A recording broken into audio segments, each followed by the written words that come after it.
నార్మల్గా వీళ్ళు అప్పట్లో ఈ ముత్యాలు కానీ పగడాలు కానీ అమ్ముకునేవారు.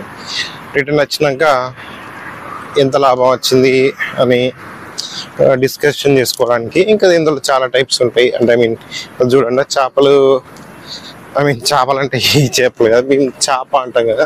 సో అలా పరుచుకొని సైడ్కి ఇవి ఖర్జూరం చెట్టు అవి చెట్లు. సో అలా ఉంటాయి. కొన్ని శాండ్ టైప్ ఉంటాయి, కొన్ని వేరే టైప్ కూడా ఉంటాయి. సో అలా పెట్టుకొని దాని మీద కూర్చోడానికి అలా పెట్టేసుకొని వాటర్, సో ఫ్రూట్స్, ఖర్జూరం ఇక మెయిన్ పెట్టేసుకొని టీ తాగుంటూ వాళ్ళ డిస్కషన్ చేసుకుంటారు అన్నట్టు. వాళ్ళ